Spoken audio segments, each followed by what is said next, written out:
Good morning, everyone. Good morning. Okay, welcome to our roundtable on business and political entrepreneurship. And thank you to my esteemed speakers, which we'll hear from soon. And also thank you to the conference organizers for creating this space for us to learn from each other and to share information.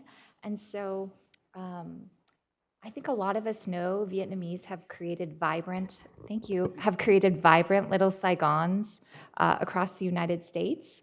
And these are the questions that our panel or roundtable hopes to address in the next hour and a half. So how has the community coped with poverty, racism, and powerlessness? Where do they find resources for their strength? What have been some of their strategies in terms of entering politics? Other questions include what are generational differences in terms of political leanings and business and entrepreneurship? So before we launch into our discussion, I'm going to briefly look at some contemporary demographics, because I'm a sociologist, in terms of what are the entrepreneurship levels for Vietnamese today. This data is taken from C.N. Lay, where he does a beautiful job looking at entrepreneurship among different areas of high concentration of Vietnamese in the United States. This is from 2018. I think what is unique about Vietnamese entrepreneurship is that there's a high rate of women or female entrepreneurs. The gender gap is quite narrow when you look at the differences between men and women. Also, we have to keep in mind too that for non-Hispanic whites or just the general US population, entrepreneurship levels are around 10% of the general US population is self-employed, okay? So that's kind of giving us some background in terms of who is entrepreneurial and looking at some of the different rates for men versus women in these areas of high concentration for Vietnamese across the nation.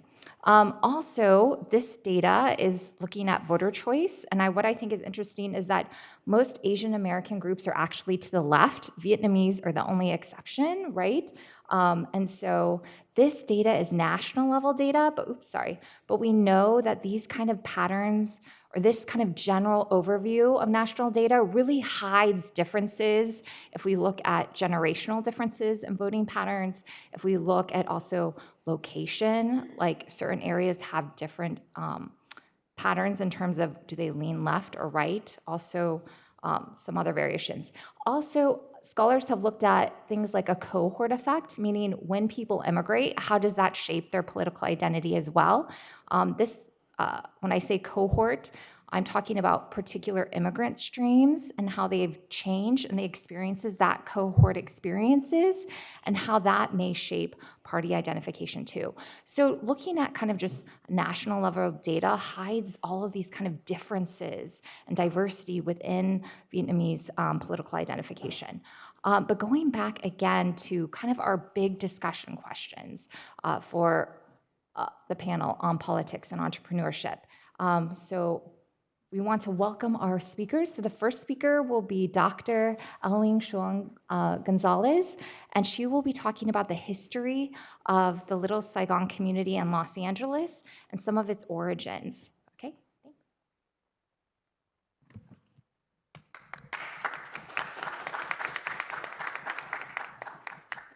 Hi, good morning. I wanted to, sorry, let me make sure this is the right one. Yeah, sorry. I wanted to first give a little bit of background on myself as to why I started doing this work. I am a historian, and my focus in history in writing my dissertation and writing articles and writing the chapter for one of the books that is featured today is my family's story and trying to understand a lot of things that were not clearly explained to me growing up. Some folks mentioned this yesterday, right? Having family stories told, but not really a larger context or kind of background for understanding it. So some of my family were refugees in 1975, and they were resettled in Los Angeles, not Orange County, Los Angeles. And then some of my family were boat people who came in 1979. I was born in 1979. My mom came as a teenager to the United States with her parents and resettled in Los Angeles. Growing up, I heard all kinds of stories about how everything happened. I heard things that weren't clear to me, but as I got older and I finally went to college and was able to take Asian studies classes, Asian American studies classes, I was like, oh, and my mom said she was in a camp in Guam. It's Guam, and I didn't realize that that was Guam. She was talking about Guam. When my family went through Fort Chaffee, I heard Fort Chaffee. Oh, Fort Chaffee. I didn't know what that was. I just heard that story all my life. I didn't know anything about it until I went to college and got a historical context. And so that drove me to want to learn more. And so I eventually studied history and started writing history to fill in those gaps of things that I was not taught outside of the home, right? We were resettled in Los Angeles in the place that is now Koreatown. It was just a very early Koreatown when we got settled there. And there was a relatively large population of Vietnamese around us. We had the first Vietnamese Buddhist temple in the United States was there in Koreatown, and we went to that temple. Again, I didn't realize the significance of it at the time. My grandparents worked through LA Unified School District doing after-school programs teaching kids Vietnamese so they could retain the language. My mom was a teacher's aide translating for students who needed translation in school, right? So we were just kind of always there in the mix, working in our community. And so this is what I studied. But I also questioned, as I grew up and I said, oh, we're Vietnamese, we're from Los Angeles. People say, oh, Little Saigon, Orange County? No, Los Angeles, right? Oh, OC, no, Los Angeles, right? It's like, I couldn't understand why people couldn't understand there's a Vietnamese population in Los Angeles too. And so I studied and I wrote a series of articles that came out of my dissertation. And all of my articles were coming out of the question, why a Little Saigon didn't develop in Los Angeles. Why OC, not Los Angeles? And a big part of that was learning that the largest concentration of Vietnamese were resettled in Los Angeles County for the first 10 years of after the refugee movement to the United States. So I wondered what happened. Why not Los Angeles? And I reflected on my family's own experience in my research, and that led me to kind of all different places that continuously had connections with my family. So in my research, I found that in the Vietnamese community trying to create a place for itself in Los Angeles, it had to interact with and get incorporated into the institutions that are already there, right? In order to access funding, in order to access actual space to develop any kind of base to provide services from. And so two major ways a community was built were, one, through mutual assistance associations that were usually grassroots efforts of Vietnamese refugees looking, what does our community need? What services are not being fulfilled? And then trying to fill in those gaps. Usually those were led by refugees and sometimes will be funded privately by donations or funded by kind of local grants from local government. The other kind of way to actively organize was to provide services in terms of entrepreneurship, right? Creating businesses to provide, to fill in needs for co-ethnics, right? To provide cultural services that were lacking there, to provide just kind of day-to-day services from co-ethnics in a language people could understand. So I'm going to look briefly at mutual assistance associations. Some of the reasons for developing these mutual assistance associations, and they're just organizations. People will get together and say, there's no Vietnamese language instruction for our kids to maintain their language. Some folks in the community would get together and like, let's set up an after-school program. Like my grandparents were those kind of people. Okay, well, where are we going to do it? You know, can we have a classroom at the local school? Can we, have a place on the playground under, in the cafeteria where we can meet? So these were a variety of organizations to help people access social services, preserve culture, continue religious practices, develop special interests or nurture special interests within the community, help people with their economic and business development, and foster political activism. So it was a lot of different mutual assistance associations. As soon as Vietnamese arrived in Los Angeles, they were already starting to organize to fill in the needs of the community, knowing that yes, there was funding coming from the federal government, yes, there were some programs, but the agenda of the federal government was very narrow in terms of what resettlement for Vietnamese refugees should look like, right? It was learn English, so a lot of English language programs, and get to work, right? So vocational training programs. But that wasn't what everybody wanted, right? The community is very diverse and have a lot of, one, different interests, but two, had just gone through a very traumatic event. Were just reconciling with, are we ever going to go home? Are we going to stay here? What is our future look like is uncertain.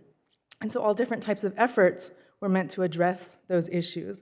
However, the most successful mutual assistance associations in terms of longevity and getting funding were the ones that aligned with the government goals, right?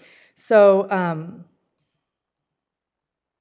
if your mutual assistance association promoted resettlement, staying in the United States, acclimating to society, assimilating to society, you are more likely to get funding from the city, from the county, from the state, from the federal government, which is what several organizations did. So at the top there was the Vietnamese Elderly Association, my grandfather's in that picture, of trying to address the needs of senior citizens who didn't feel they had a social space in the United States, right? Children were going to school, adults were going to work, and then you had senior citizens who, were often closed off socially unless they had religious institutions or cultural celebrations.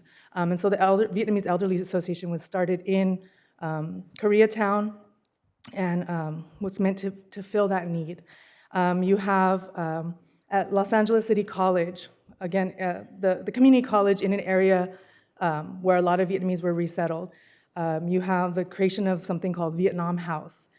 Q Chin was the person who moved this forward in terms of creating a place where you could have cultural expression fostered in a locally funded environment. Mutual assistance associations that offered services like vocational training, English language instruction, job placement, aligned with federal policies of what the federal government envisioned for Vietnamese refugees. Often these mutual assistance associations, the ones that were most successful, were led by people who had been established or elites in Vietnam before arriving here, people who had some English language ability from working within US government institutions or with the US government, had familiarity with US social structures, and had some kind of professional or personal connection. So Los Angeles became a place where a lot of people settled because there were people who worked in Saigon for Bank of America or who worked for different airlines. And so when they came to the US, those companies would help sponsor and resettle and employ people. And so those people then had now kind of avenues and connections for getting other Vietnamese jobs, right? And so you create this kind of chain migration and chain settlement through these connections pre-resettlement. There were a lot of barriers to success for mutual assistance associations. If your mutual assistance association was about preserving a very niche religious group, you wouldn't get funding. If you were, for example, my grandfather was very politically active and did all these demonstrations in Los Angeles against communism. Those were not things that the local government wanted to assist with or fund. Like we were always a part of something that was also in the OC, Thanks America Day, that was put on as a celebration of Vietnamese culture and survival in the United States, but was also very directly anti-communist, and so local government didn't want to fund that in Los Angeles. You also had volunteer agencies who helped resettle people that would assist in supporting these mutual assistance associations, but only if they aligned with the goals of resettlement.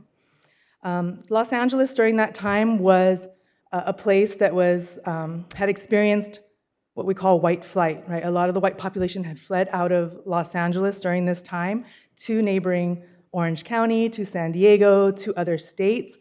And so it left Los Angeles a place with a very diverse group of a large concentration of immigrants and refugees. And so the local government was dealing with lots of different groups in addition to the Vietnamese that were resettling.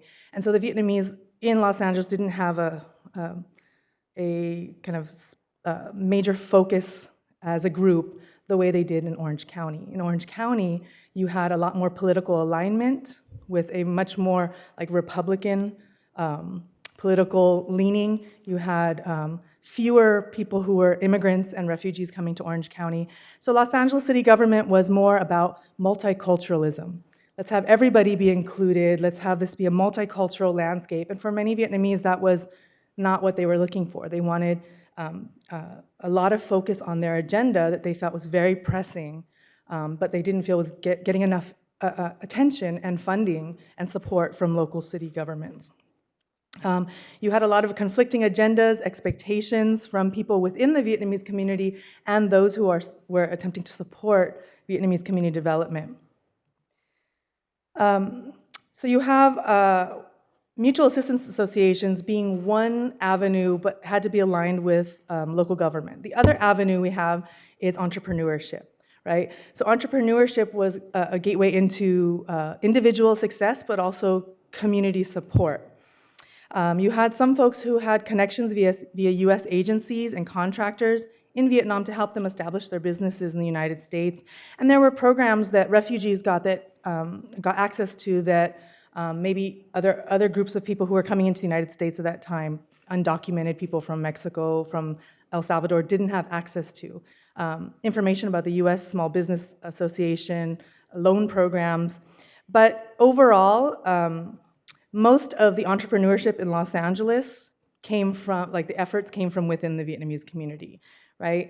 There was a lot of use of internal resources. People were using their personal savings and loans, family employment, using past training and experience. And my family was an example. My grandparents were merchants in Hue, and then they fled to Saigon after the offensive. And when they came to the United States, we were able to buy a house in Koreatown across from an Alpha Beta supermarket. And my grandfather thought, oh, well, there's a supermarket across the street. I'm going to open a market in my home, right? Unaware of like permits or zoning or anything like that. So he was all set up to do this, but you don't know how the system works. And so that's not possible. And so eventually my family members who had been pharmacists in Vietnam go through and get their degrees to be pharmacists here and then open a pharmacy in Chinatown, right? So trying to figure out how does the system work to fill the needs. And so you have a lot of markets, restaurants, tailors to fill, basic community needs. Doctors, lawyers, accountants, dentists open their own offices, advertising, we speak Vietnamese, to get, for people to access those services they wouldn't have otherwise. You have the growth of media services, and then of course, cosmetology becomes a huge way that entrepreneurship can help people personally, but also then bring in family members and create kind of legacies of employment opportunities. I'm gonna stop there, my time's up. All right, thank you. That was wonderful, thank you. Now we have Deidre Tuha Nguyen, a former mayor pro tem of Garden Grove and council member, to speak.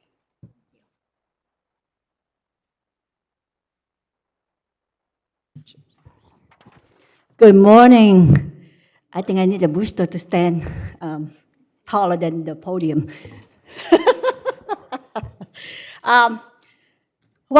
First and foremost, I want to say thank you to the organizing committee for the forum. It's very productive, a lot of information, and we get to know each other from across the country.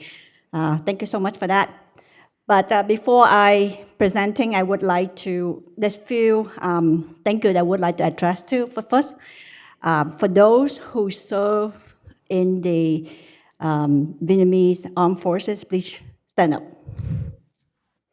Tất cả các cô chú bác ở trong quân lực Việt Nam Cộng Hòa, xin mời quý vị đứng lên.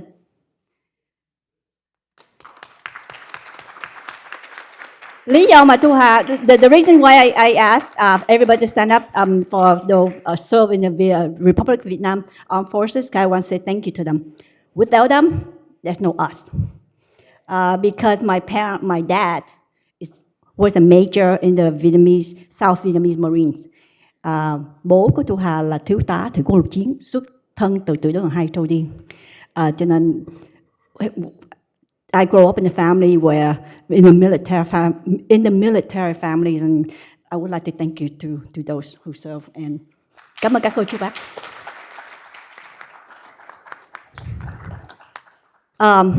I have everybody here have a story to share, and I would like to share a little of my story, and because of that story, that make who I am today.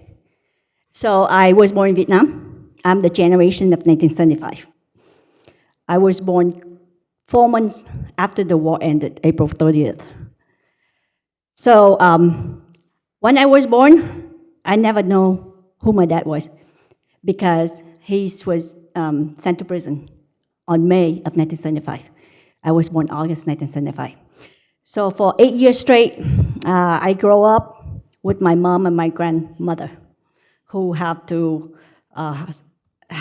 all girls, 6 girls. My grandmother had 6 girls, no boys. She had 1 boy but died in the war. So I grew up with all family of women, a very strong woman. And the reason I mentioned about my dad, because I didn't know who my dad was. Back then, after the war ended, if any kid on the birth certificate indicating the dad was in South Vietnam, we couldn't go to school. So they had to fake my birth certificate, saying my dad was a farmer. And so I look at my dad's name, okay, he's a farmer, he's somewhere else. So on the day he returned from prison, he knocked on the door and saw an old man walking with a little bag, giỏ sách đó, this chair đó.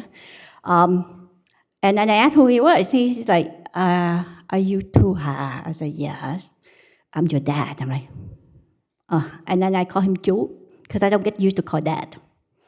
I never called anybody dad for 8 years. So my mom came out, she's crying, and she's hugging him, and she said, this is your dad. I'm like, okay, hi chú. So that's how I know, first time I met my dad, and I know my dad. But I didn't stay long. I didn't have opportunity to stay with him that long. Only a few months later, he decided to escape Vietnam. He said, there's no way he can live. Because after the prison, you are secondary citizen. You probation, you cannot do anything. So he had to escape. He said, this is the only way for our family to survive. Because I'm the only child, so he wanted me to have a future. And the only way to have a future back then, I can't remember what he said was, you have to find a way, even death, to find a way to live. So trong cái chết, tìm đường sống, right? So he left Vietnam after I know him for a few months. And then after that, a year later, I escaped Vietnam with my mom. So my dad escaped Vietnam by trail. He walked. Bộ nhân, he called himself Bộ nhân. And then I escaped Vietnam with my mom. Then I call myself Thuyền nhân. I'm the boat people. So that's a little story about me. But one thing I'm very proud of, because of my past, I don't think anybody here, or maybe some of the younger generation, my generation, have you experienced you live in prison under the communists? Because I have. I was in prison for 3 months with my mom. Because we escaped Vietnam, first time we get arrested. And I was in prison for 2.5 months. It's called Biệt Giam. I don't know what, it's isolation prison room. For a kid who was 8, they don't care if you're a kid. If they arrest you during vượt biên, escape, they call you traitor. So I'm a traitor kid. And my mom, they put in prison, so they put me too. And I can tell you the story. I never get over that trauma. Never do. But I remember it. but it doesn't mean that I have to bow down. It makes me stronger. Because just imagine a kid in prison, you only see the sunlight, 7 o'clock in the morning, they let you go out, brush your teeth, do a little, or whatever, and then they put you back into the room of 30 people, adult people, all female, and I'm the only kid. So after that, we escaped again successfully. We arrived at Thailand, and then we came here to Orange County. So I never left Orange County for the past 30 plus years. That's about my past. Now, I can go into politics. I can tell you politics is every corner, every table, every dinner, because that's how I grew up in my family. My dad, I reunited with my dad over here. Every single day at dinner is called freedom of speech. My dad let me address everything, talk about politics. He say, politics is not about run for office. Politics is about what you believe in and what you work for and what's your aspiration. That is about politics. And how you convince mom, dad to believe you, that's politics. The reason is every single parent, when they came over here, they always want their kid to be lawyer, dentist, doctors, right? So my parents, no exception. Education is the only way to change your destiny. See, my mom came over here. She worked in a nail salon.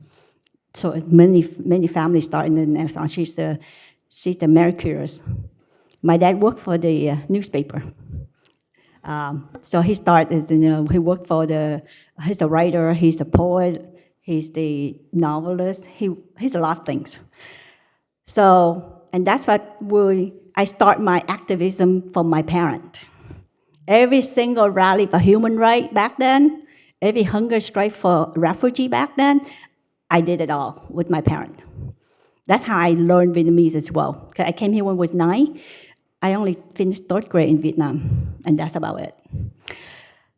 So, activism, community, I gained all the experience, and I'm proud to be Vietnamese American.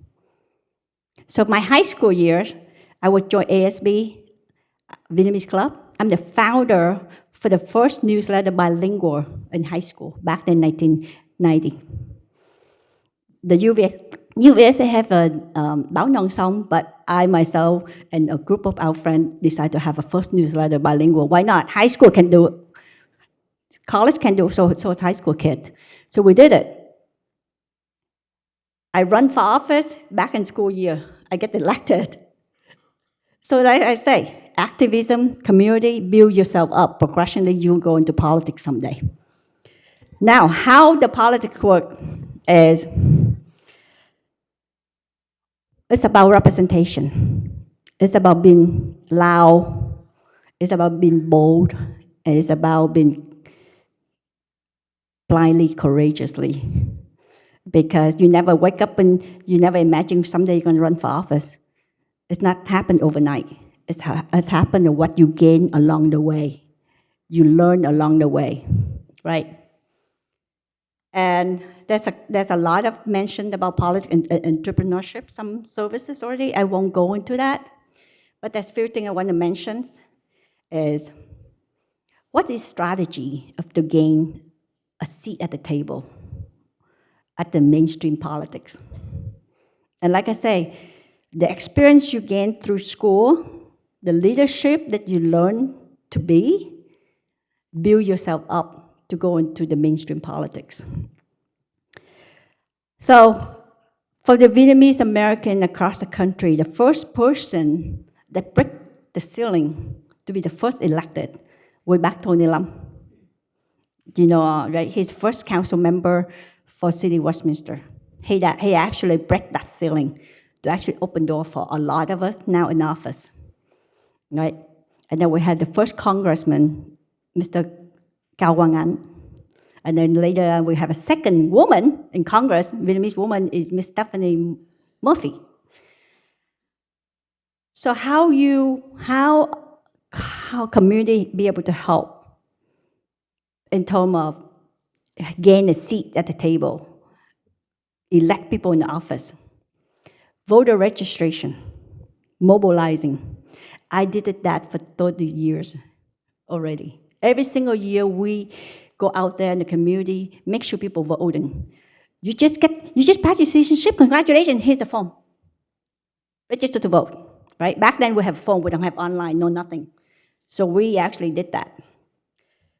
Grassroots organizing, let's start with all the nonprofit community organization. You mobilize members, you lobbying for your projects, mission, right? Advocacy. Well, I think that's the most common word, whether you're in non-profit or in politics, is advocacy. Provide policy, provide services. And Dr. Gonzalez already mentioned that. But to me, the most important thing is coalition building. How can we build coalition? How can we put aside differences that we can sit together? Whether, I don't care you're a Democrat, or I don't care you're a Republican. How can we grow this community stronger? I'm proudly to call myself, I'm a Democrat. But if to build a strong community, I'm willing to shake hands with the Republican and sit down at the table, let's get the work done. Because to me, it takes two to tango. One vote not going to vote you anything. You need a lot of vote to make sure policy pass. That's a mission. And so, for many of us in run for office, we don't run alone. We run together with the community because that's why we're in the office. That's why we run for office. I can't speak for Daniel or any other elected official, but for myself, the reason I run for office, because not just pay forward,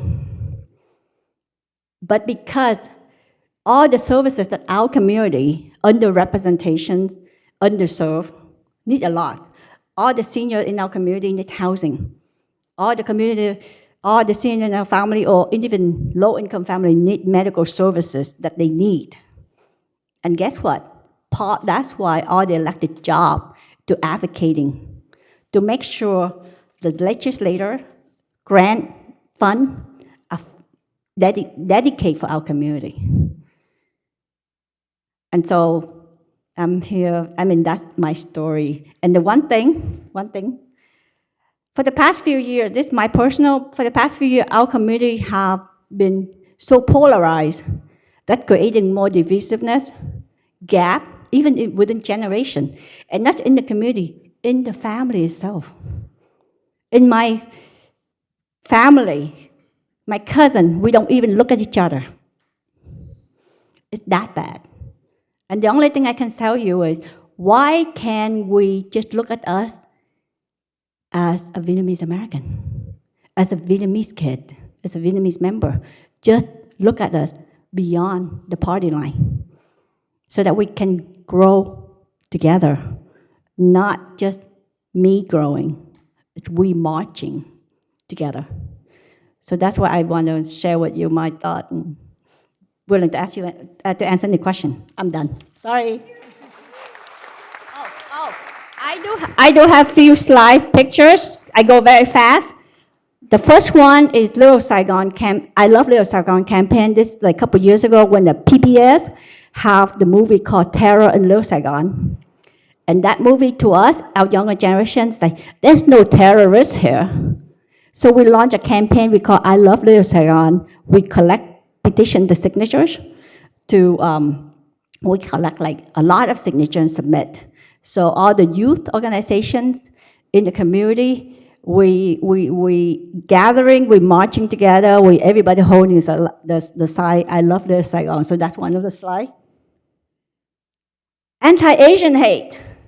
We are victim, no different from any other API community. So back in 1920, I was a council member, I actually authored the resolution anti-Asian hate so that we give power to the law enforcement to collecting data, because without the data, you cannot discuss issue. So we're collecting data, and we make sure the enforcement report the number, taking the report. If any phone call in, you have to make the report, whether anti-Asian, whether hate crime or hate incident. And then I organizing a lot of community members. We did a march at my square park. There's about 1,000 people participate. And not just Vietnamese American, we have other people from different community, from the Indonesian community, and Cambodian communities also join us as well. I have another picture. Oh, this is me and my mom at the refugee camp. That picture is always on the best spot in my living room because that's remind who I was. This is a picture that we always organize in the Black April Youth Forum. We create a playground for all the kids to learn to address the question about Black April. So we have the Scout, Thanh niên Cao Đài, Thanh niên Hòa Hảo, Thanh niên Công giáo, and then UVSA, all the high school kids. So this was the last, in 2000, right before COVID lockdown, 2019. So this is what we do every single year that I participate and help organizing this event in the community. Thank you. That's all I have. Thank you. Next, we have Daniel Nguyen, the Oregon State Legislator.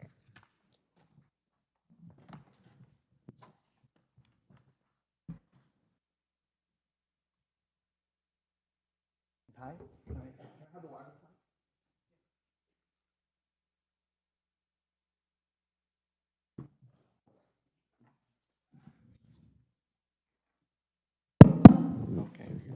Good morning, everyone. How's everybody doing? Good, good.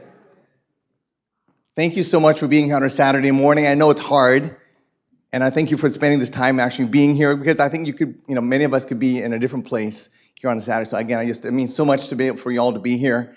What I want to do today is be able to talk to you all, but also make this interactive. I want you to be involved, so I'm going to ask questions, and I want you to answer, okay?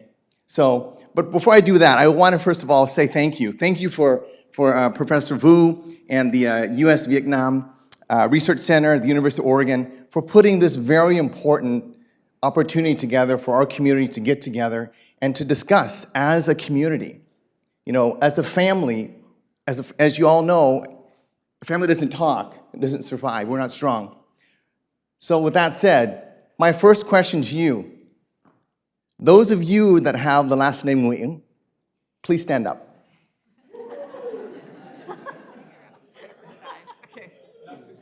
Yeah, that's pretty good, okay. Stay standing, stay standing, okay. And those of you that have the last name Zhang, please stand up. Okay, round of applause. Yeah. Those of you that have the last name, keep standing, stay standing. This is gonna be interactive. I gotta keep you awake, okay? Those of you that have the last name Lê, please stand. Bác họ gì? Bác họ gì? Bác họ Nguyễn, bác mời bác đứng lên chứ. Hồng Nguyễn đứng lên chứ. Nhà Hồng Nguyễn đứng lên chứ. Okay, and who have I missed? Họ Phạm. Phạm, yes. Yeah. And họ Từ. Please stand. Right? Any other names I've missed? Nhiều lắm. I know there's no... Vũ. Anybody has a Vietnamese last name, stand up. Okay? Now look around you. We are so lucky that we have this many Vietnamese Americans standing together in one room. This is not something that I had the opportunity. When I grew up, you can sit down now. When I grew up, oh, when it's time to do the roster and for call for attendance, Daniel Nguyen, or Daniel Nagawagan, Daniel, people have Nguyen, what do people say, right? New Guy Pan, right? Whatever, right? No effort. But now, we are in this room together. We have so many people that are all standing together. And for me, this is a real homecoming. This is a chance for me able to share a story, share an origin story that all of you can relate to. I don't have to explain to you that my parents were refugees. Refugees from what? You all know, right? You all understand we have this common story, and that's where we have the strength. We stand together, right? We have different opinions, different views, but we stand together based on the things that we share in common, right? So, with that said, let me tell you a little bit of my story, and you will see some things that are very common, right? My parents, like many of yours, were involved in the South Vietnamese Army, in the military. My dad was very lucky, along with my uncles and my family. We left at the end of April 1975. And so from there, they went to Guam, right? Went to Guam, right? And then from there, they went to something like Indian Town, right? Which I learned later on is Indian Town Gap. It's one of the main refugee process centers in Pennsylvania. And from there, they said, do you have any contacts in the United States? And it was my uncle that said, I know somebody in Oregon. So that's how we ended up in Oregon. But my uncle went up in Oregon, but we went to another town across the river on the Washington state side called Camas, Washington. And Camas, Washington isn't like LA. It's not like Orange County at all. A town of 3,000 people. Everybody worked at the paper mill. I hate to say it, they're all rednecks. So we weren't called Asian Americans, we were called Orientals. It wasn't until I got to college that I learned that this phrase, Asian American, that's my background. That's what I grew up with. And so it wasn't until freshman year in college I said, I can't call myself Oriental anymore, right? And it was when I was in college that I really started to discover my own upbringing, my own heritage, and being proud that we have a very strong culture that goes back thousands of years, right? You know, when my parents first came to the United States, they came, as a relatively young. My dad was 35, mom was 28. They came with 3 kids, and my mom said, coi thử qua Mỹ để trong nhà thương Mỹ làm sao, right? Đẻ đứa cho biết, right? Right? My mom said, for those who don't understand, my mom said, well, I want to have a baby in an American hospital. Let's try it, right? But then I found the real story wasn't just they wanted to try it. They were trying for a girl. So they ended up with me. So they had but they didn't stop trying. They had another one. And so a year later, they had my brother, And so I can proudly say I am Mỹ Con version 1.0, right? Half my family was born in Vietnam, and I was the first one born here, right? And so where I grew up, there were only 2 Vietnamese families. And so when I was growing up, when people would say, oh, what language you speak? Is that Chinese? No, it's Vietnamese. Oh, there's another Vietnamese, that's my brother. Or if there's another, oh, that's my sister, right? There's only 2 families. And so that's my sense of community. That's all we had on the weekends. We would go to church in Portland, right? And then we would get together and we would talk to each other, and that's how we kind of learned the language too. When I was growing up, we didn't have trường Việt ngữ, right? I learned to speak Vietnamese. I learned to read dấu sắc, dấu ngã, dấu hỏi, dấu quyền, dấu nặng, because I was looking up here at the Thánh ca, right? And so that was something that, we had to make do. And so I didn't, on Saturdays, instead of going to trường Việt ngữ on Saturdays, my only choice was to go to Chinese school, right? So I went to Chinese school, and I thought, wow, the Chinese community has a way to preserve their language, right? And so that was something that was way before the time. It was many years later before the first Vietnamese language school was started in Portland, right? And so that's kind of a little bit about my background. That's kind of where people ask, why do you have an American name? Why are you Daniel? Why aren't you proud of your Vietnamese name? My Vietnamese name is Lop. But for a lot of those that don't understand the context is that it was our way to fight back against the racism. There's so much in a name, right? In a name, you can be discriminated based upon the name, right? If your name's too hard to pronounce, they'll skip over you. So that's the context that I was growing up in. And I quickly learned that, having the ability to speak perfect American English was what really made the playing field level, right? So I take that back to now. So why am I here? Why am I here? When I talked to Professor Wu, and he said, you need to be here. I says, I don't know. I'm just worried because it's going to be one of those places where everybody's bashing each other and everybody's yelling at each other, and I don't want to be there. I don't want to be there, right? I said, no. Oh, that was yesterday. Okay. And I said, no bashing today, please. And he said, no, Daniel, this is unique. We have a unique opportunity to talk about, Vietnamese American history from an academic standpoint. And I said, what? Really? Có vụ mà Vietnamese American Studies, huh? And then I see all of you here. PhDs and doctors and lawyers and all these lectures. Joseph, oh my gosh, you're the rock star, man. 25 years old and is like, you brought down the house, right? So those are things that I think so much about, and it's like, in this place, we have a unique space. I'm so glad I came. Thank you again to Professor Wu for inviting me and allowing me this opportunity. So a little bit about why I'm here is because I guess I'm an elected official, and so he asked me to talk a little bit about politics, right? So in 22, I was elected as a state representative to represent my district in the Oregon State House. This would have been my third election. So in 2018, I was elected to my city council. And at the time where I live, as you may know, Oregon is a very white town. And where I lived in Lake Oswego, it's even whiter. It's called Lake Oswego, but one of the very hurtful names that they call Lake Oswego is Lake No Negro. We laugh at it, but that was by design. Oregon State had laws on the books up until this day. And it was legal to discriminate against people that were Asian or Oriental, Mexican, Chinese, Black. It said in the property deed that you cannot own property here. You cannot live here unless you are employed by the white owner. And that is still on the property deeds of many homes still in our Oregon State.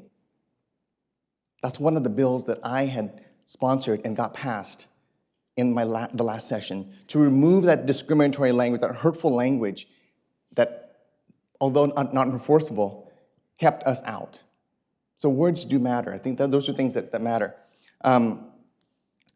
So my election, I mentioned it was my third election, my city council, and then my second election, that was the most difficult because it was a primary election. And I won by 28 votes. Exactly 0.2% of the total number of votes. Had it been 27 votes, it would have been an automatic recount. So when I say one vote counts, every single vote counts, right? Right? So those are things where I think, that's kind of what I wanted to talk about. And it was one of these things also too, when we're coming out of the pandemic. I was elected in a wave of Vietnamese Americans getting politically active in Oregon. So when I got elected, my colleague Hoa Win's here. She's joining here. She got elected. That's two wins in the House. Can Pham, Hai Pham, that's two Phams in the House, right? And one Tran, right? But the thing was, we did not coordinate our campaigns together, but we all stood up and we all came from different backgrounds. And we were elected by our districts that are predominantly white. In my district, it's 90% white, right?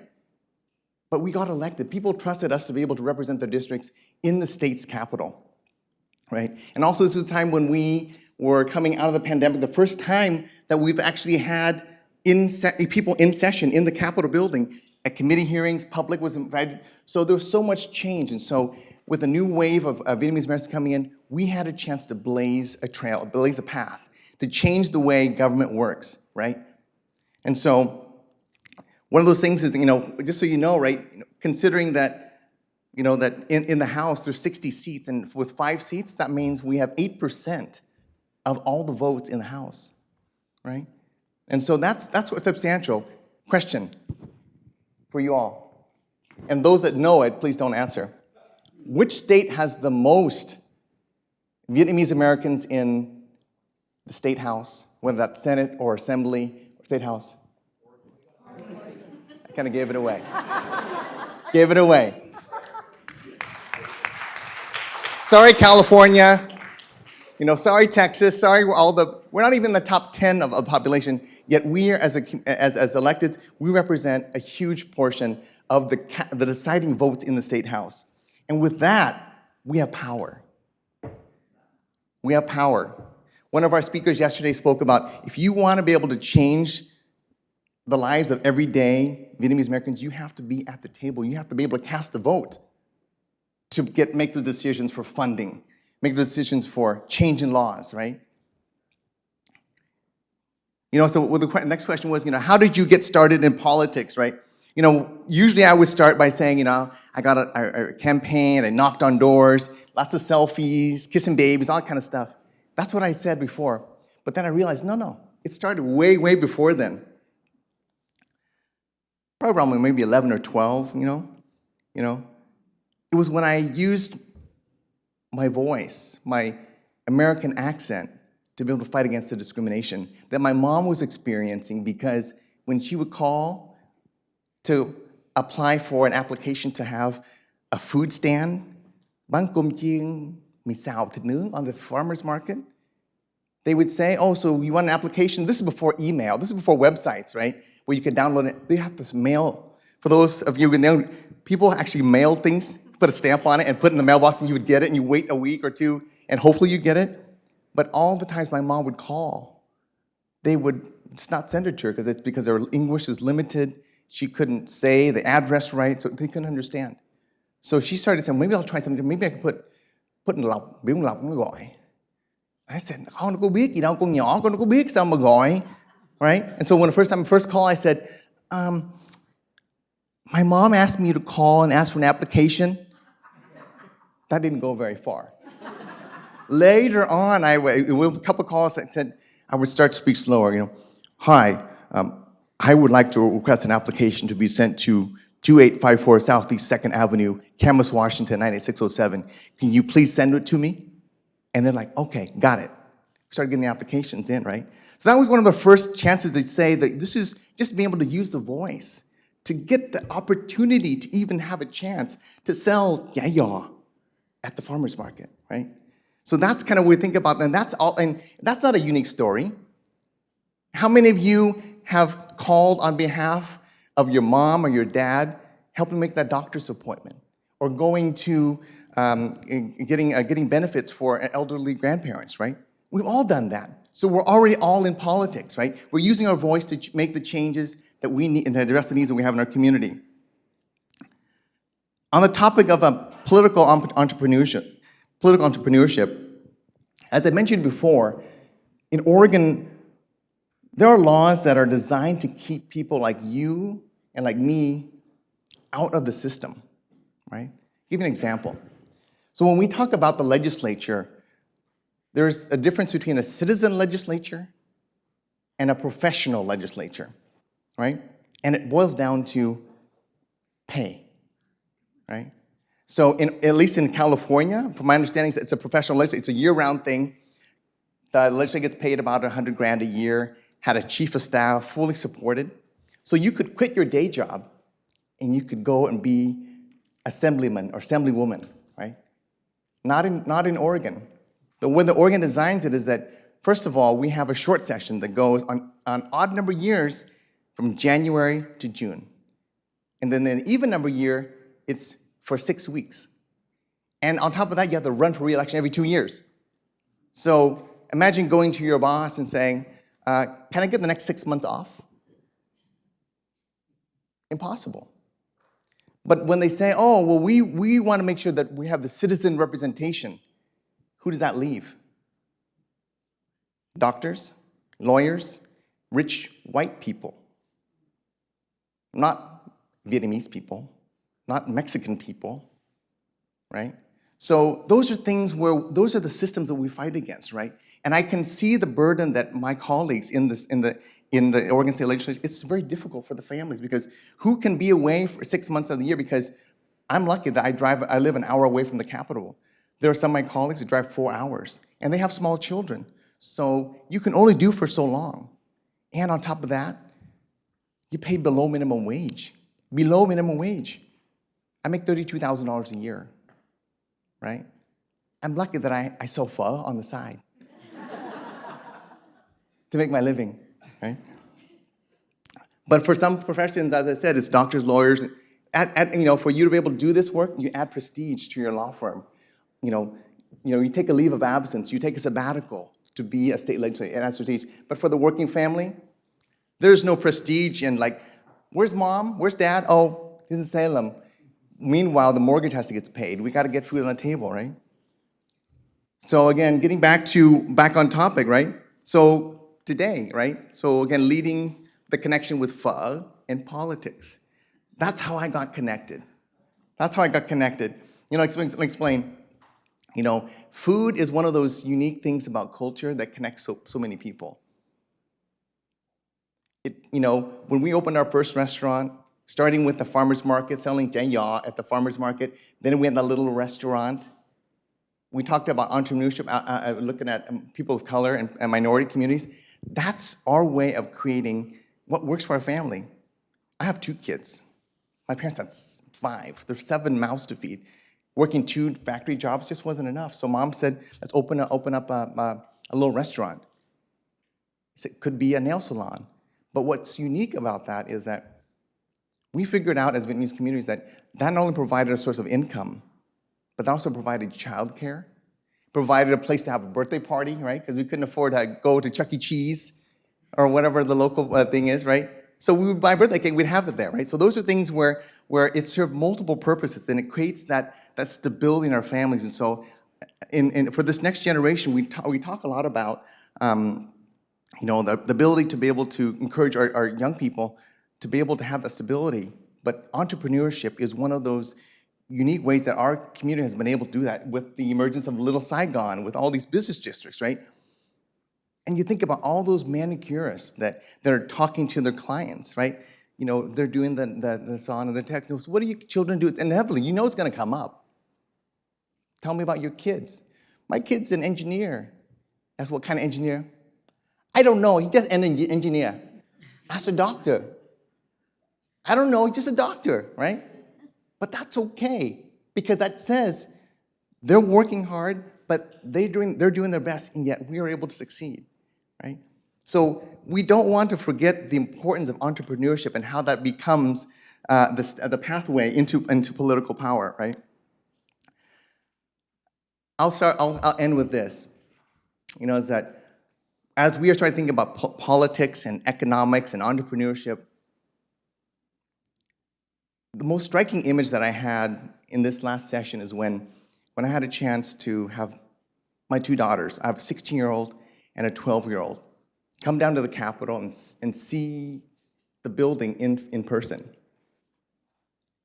And I could look across the House floor, and I could point to, "Con thấy cô Khanh đó không? Con thấy cô Hòa không? You can be like them. You can be like them." Instead of saying, you can be like Miss Smith or something. You can see somebody that looks like you. I want to leave you with 3 questions, as I said. I'm not going to answer them, but I want you to think about this. We live in a place where we do have free and fair elections, where anyone can run for office, yet do we? Do we take advantage of that? Second question. Are we the first to celebrate our own community's achievements, Or are we the first to cast that stone that shatters our very shaky, our very newly acquired power that we just got? Are we going to be the first to celebrate, or are we the first to tear it down? And the last question, are you going to allow the laws that were designed to keep us out of political power in place, or are you going to do something about it? Thank you.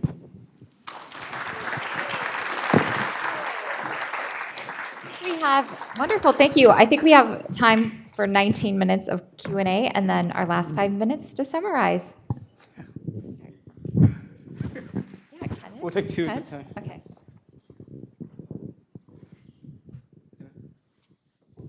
Hi. First of all, I want to say I'm sitting next to Issa Lay here. She organizes this thing called the Vit Film Festival in Orange County, and it's a very strong way that filmmakers get to meet up every year. And when I think about the community in the United States and think about what Aaron Steinhauer is doing with Vietnam Society, there's these points along the way in our history. Is there a concerted effort for Vietnamese politicians? Because whatever you have in the water here in Oregon, we need to be drinking that water in California, right? So I ask you all, how do we organize something like the Viet Film Festival for Vietnamese politicians?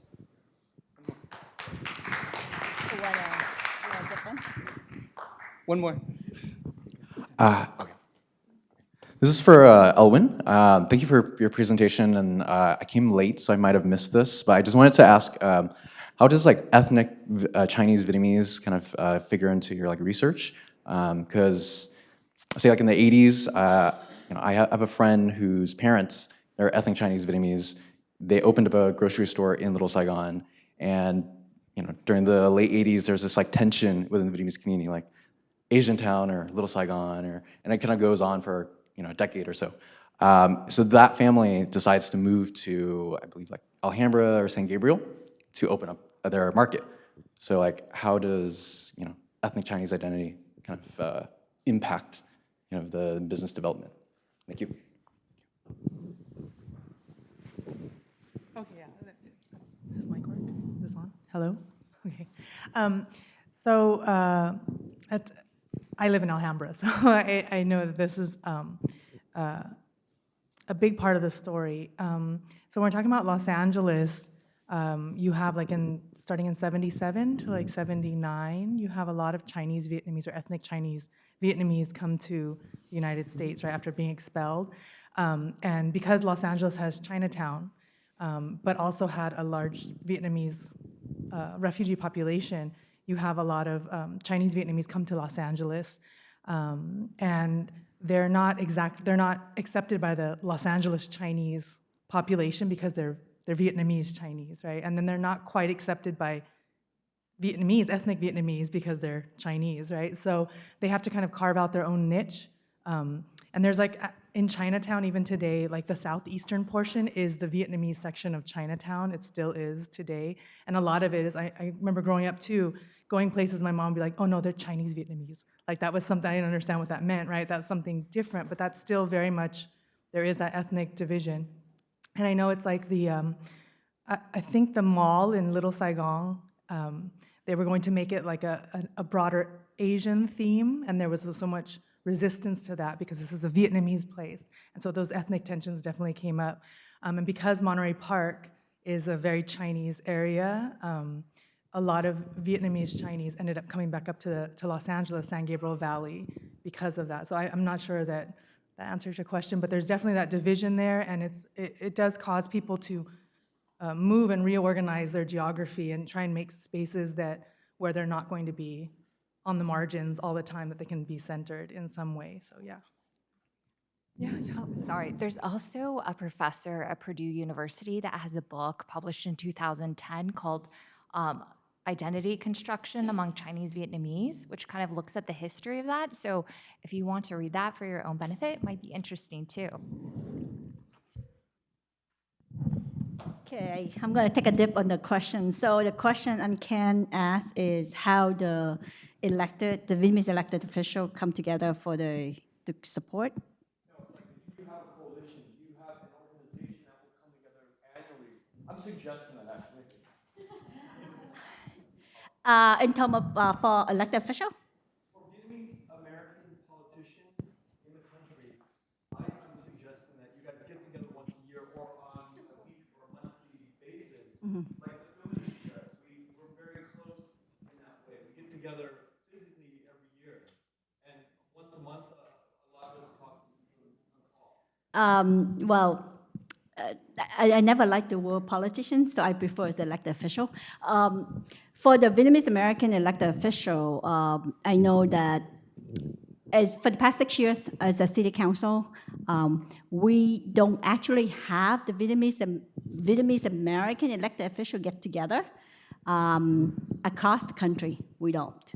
Even locally, we rarely, except the community event that we be able to see each other and shake hands. And I can be frankly with you is that it's not that we don't want to sit together, and I can speak for myself, I love to sit together, but somehow, some way, somewhere, somewhat, it seems to be that people elected become divided in terms of party line. So all the Republican, Vietnamese American elected officials that are Republican, they will sit together. Even at the community event, you can see the two. And the Democrat, which is, I was the first Vietnamese American elected official Democrat in Orange County, beside my colleague Kim Nguyen. And then I feel that, okay, I should sit in between them. So usually at the community event, I sit right in between them to make sure that, we are friends, right? And also where there's a high density of Vietnamese American locally, and the elected official somehow, somewhere, somewhat, people look at each other and say, that's my future competitor. We need to change that. Exactly. We need to change that. And I would love to change it, because if you see myself, I walk the talk, I love to sit with them and say, hey, fair competition, we campaign, we go against each other, but after that, you win, I shake your hand, congratulations, you win, let's get the work done, right? I love to do that. But I speak for myself only, because somehow, somewhere, still, that's my future competitor, right? So honestly, I love to start that, and as of right now, we don't have any. You brought up art and culture, right? And I think that for a person like me that didn't grow up around, I can't just go down to Bolsa and watch Cassie perform in front of Phu Long Tha. So what do we have? We have Thuy Nga Paris by Night. I learned about our Tết traditions because of Nguyen Ngọc Ngang, right? I learned about Tết and all the things about all the different series, right? That is something that we as a Vietnamese community need to be able to support. In Oregon, I keep bringing back because that's what I know, right? So we recognize arts and culture is important to our state. So what do? We set up an arts and culture caucus, and we advocate for funding for example, this last session, there were a lot of venues, theaters, clubs, places where people perform. Musicians don't make a lot of money, right? But they need a venue, and if a venue closes down, that opportunity to promote arts and culture goes away. An idea that I had was like, maybe we need to have a Vietnamese American Arts and Culture Caucus that can advocate across the nation and say, and when, for example, when I say, hey, Aaron, I have a bill that I want to have you testify at in my Economic Development Committee that can provide support to Vietnamese American cultural venues or help to fund arts education in schools, right? That's the kind of thing that we as Vietnamese Americans can all get behind. Last time I looked on karaoke, YouTube karaoke, on the Bolero, when you sing Bolero, it's like a tôn nữ, tôn nam, but I don't see tôn Republican or tôn Democrat. Hát là hát thôi, right? We need to be thinking about arts as a non-partisan thing, and that's really one of those ways, just like pho, just like bún, we win the hearts and minds of people through the heart and through the culture also. Question here. My name is Từ Đức Tháo from the Vietnamese community of Oregon. I had a very contrasting question for you, Representative Nguyen. As the state representative, my question is, what are you going to do to help the state to improve the relationship between the U.S. and Vietnam with the high-level strategic comprehensive partnership? Thank you for your time in advance. Oh, thank you, Mr. Tao. Certainly, Vietnam and the United States has been in the news quite a bit. I think as the partnership has been elevated a lot in terms of the level of engagement. Oregon has a long-standing relationship with Vietnam because geographically, we're closest to Vietnam in terms of you cross the ocean, we're closer to Vietnam than any other, except for Hawaii. But also thinking about the jobs that we have. Nike is based in Oregon. Intel was started in Oregon. Columbia Sportswear is started in Oregon. And it's not by accident that those three companies combined are the largest employer in Vietnam right now. So we have an economic interest in Vietnam because it's not my decision, it's Phil Knight's decision, it's Pat Gelsinger's decision. It's Mr. Boyle's decision that with the family that owns Columbia Sportswear. That's where they are investing, right? And for our Oregonians, I need to be thinking about what is best for our economic future because we can grow our state only so much by local trade. 25% of our GDP is based upon trade, overseas trade. And one of our biggest partners is Vietnam. And so we've been using economic trade and using one of those as levers as be able to help us to be able to be in a place to be at the decision-making table with our partners in Vietnam. Because we have to be able to have an opportunity to actually sit with the high-level people and say, this is what we can work on together because we all mutually benefit, but it also gives us a platform to say, here are areas that we need to improve upon. Here are areas that we can work together on. In a relationship, we've got to understand, we've got to be able to have the open dialogue and say, that's good, but we need to fix this. And that's where we need to be able to have that dialogue. That doesn't happen when we shut each other down, we put up these walls, and we don't talk. We have a question here.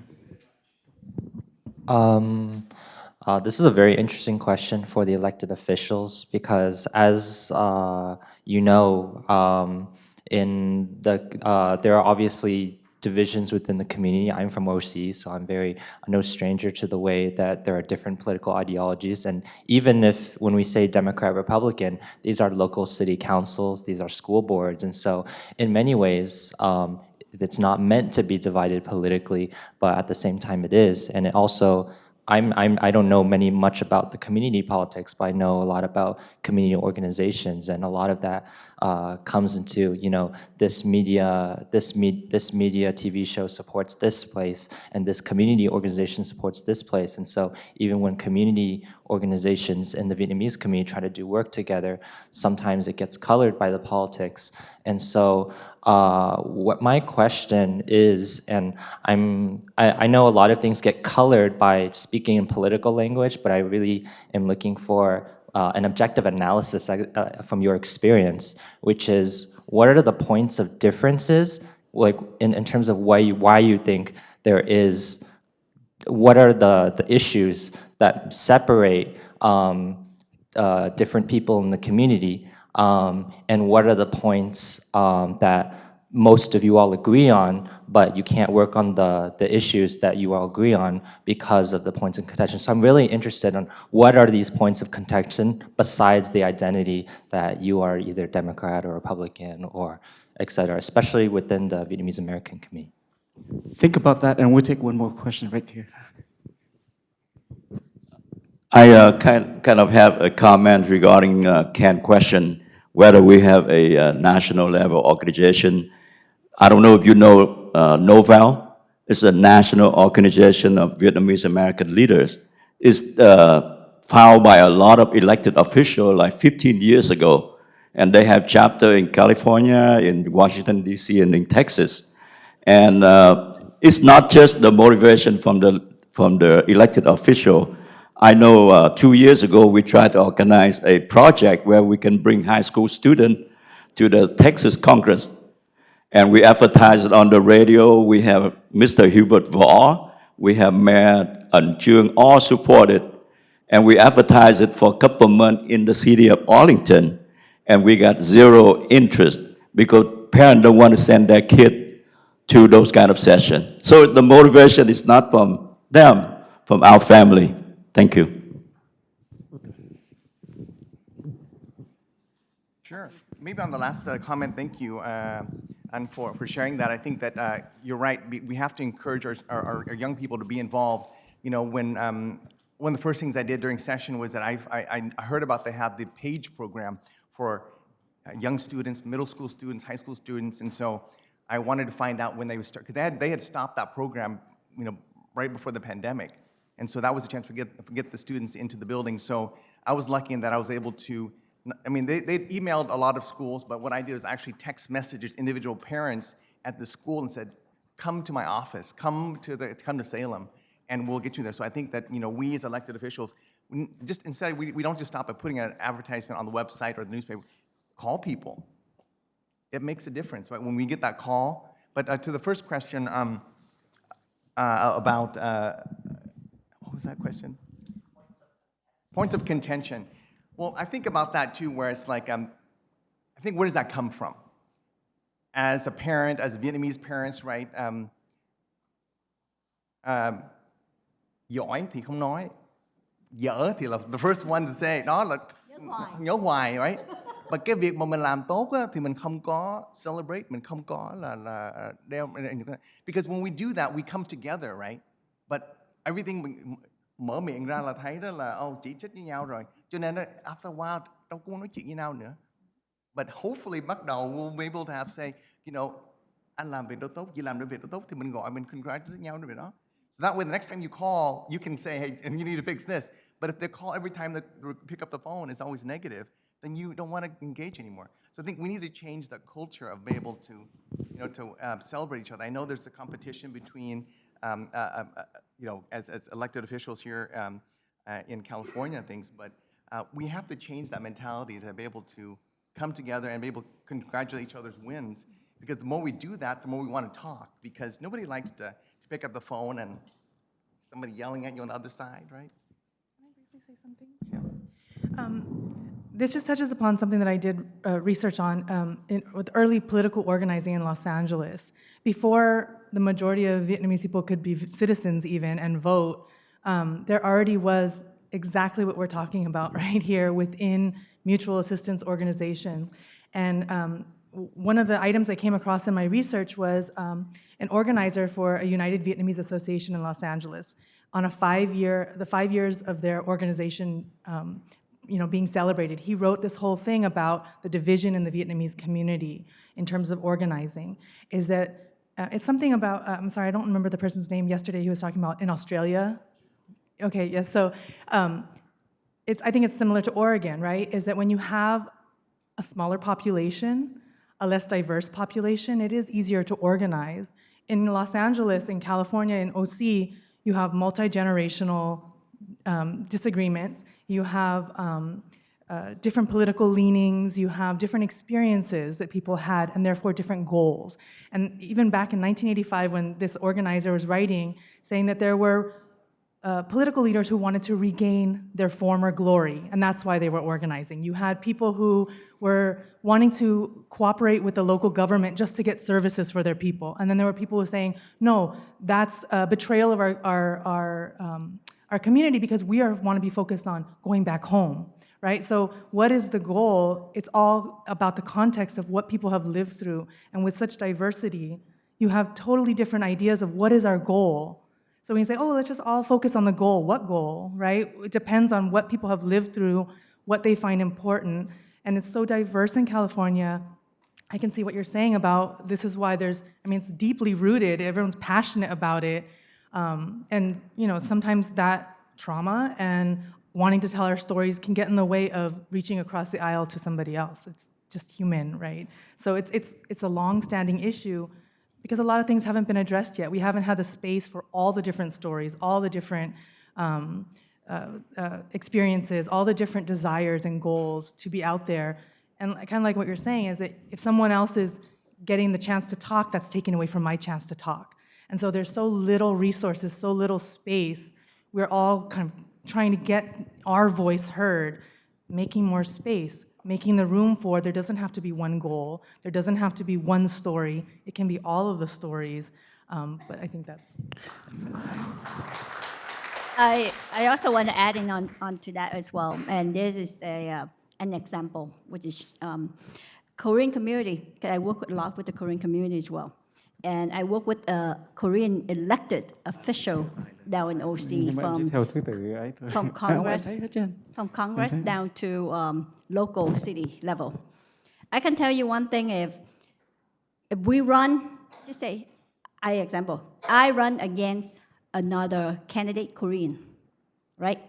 And that candidate is a Republican. I'm just saying. So I reached out to a Korean elected official who were Democrat and asked that for their endorsement. You know, first thing they said to me, I can't give you endorsement. I'm going to stay out. The reason is you run against a Korean candidate, who is Republican, and the one that I reached out is a Democrat elected, Korean elected official. They say we stay out. One main thing, because the Korean community going to kill us. So that's the difference between the Korean community. The Korean community with the candidate, they don't care Republican or Democrat, they fully support. And that means all the elected officials have to be either behind or stay out and not endorsing the other side. Thank you. Because of time, so we can take two last questions, right? Hi, I just want to say that thank you for sharing all of your experience. My question has to do with along the line of grooming elected officials. And I've seen elected officials giving us during the election time, you know, promising the moon. And then after that, some of them even turned against the Vietnamese community who voted for them. And they said, well, I have to serve many other communities as well, not just Vietnamese. So that makes me think about payback time. How do you deal with payback time when they knock on your door and they say, I supported you, now you need to support me? The second point is just a comment. I stay away from politics for many, many years, refuse to get involved. I only care about social service and humanitarian, but it got to a point where I said, if I want to help more people, I got to get to policy and politics. So that's just to share with you guys.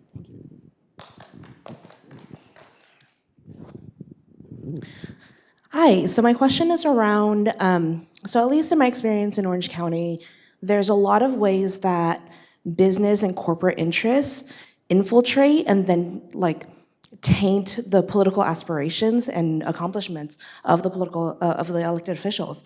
And so my question for all of you actually is, how do you prevent that from happening? And so that you can actually represent the community's interests best. Okay, to answer the first question from Chị Quyên, how you grooming, right? Get the younger generation engaged in politics. My experience is I always, no matter what level, for years at the city council, every single month, years, I always find my replacement.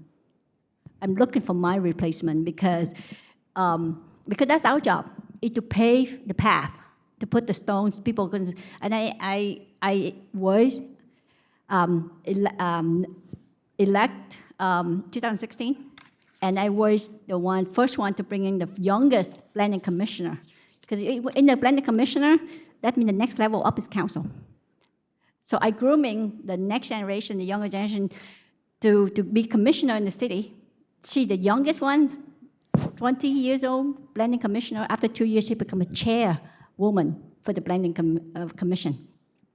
So that part, it's come down with individually elected official is the process of grooming, the process of nurturing, the process of being a guidance and mentor, and find your replacement.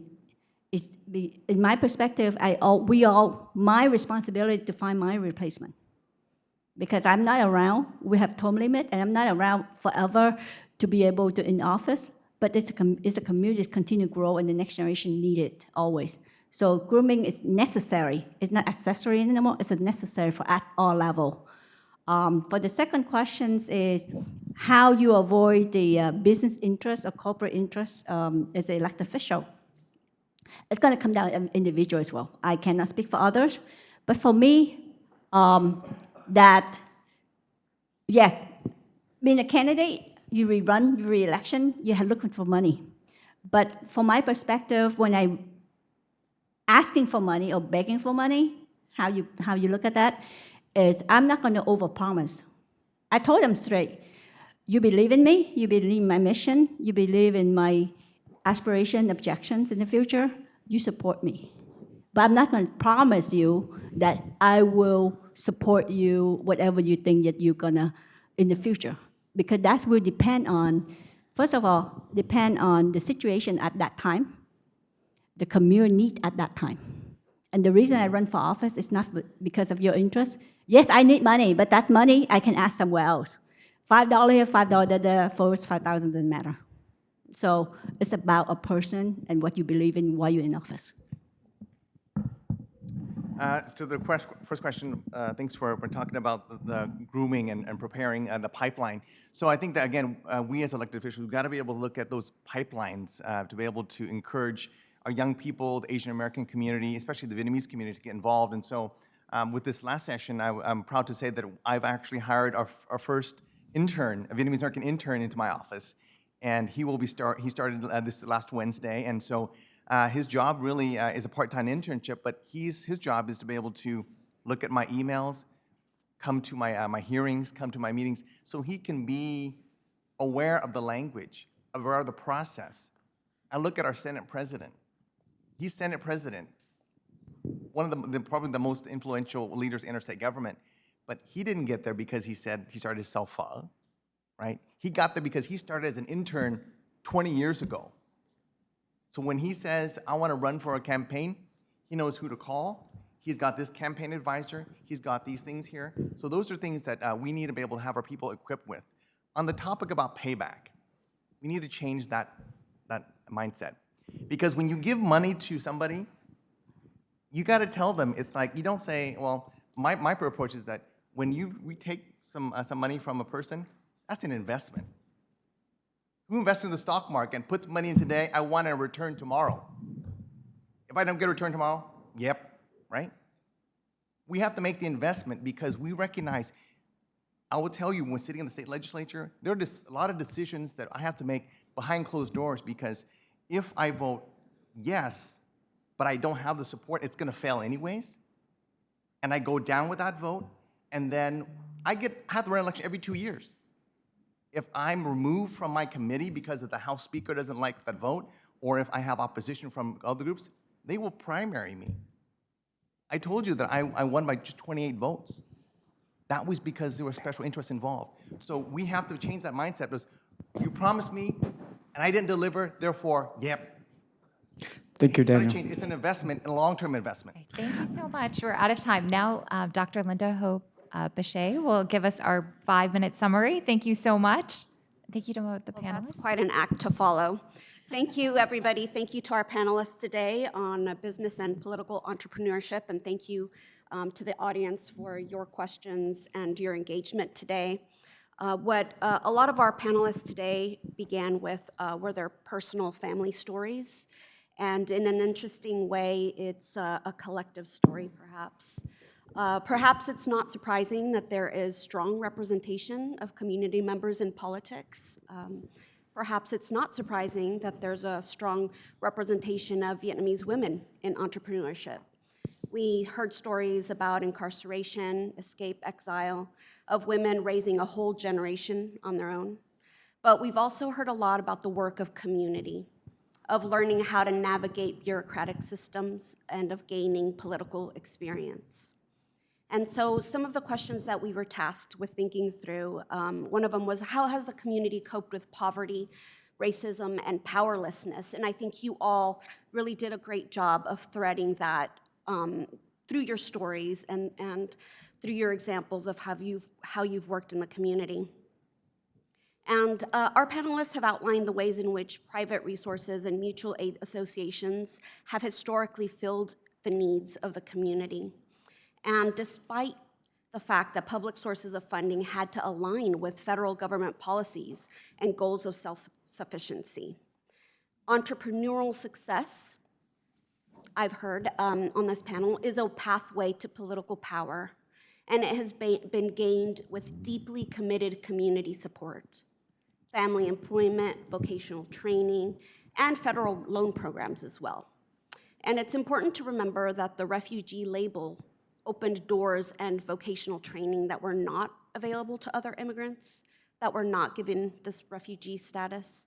So it's been an amazing amount of advocacy and learning how to navigate these American systems of suppression and oppression, is what I've heard today.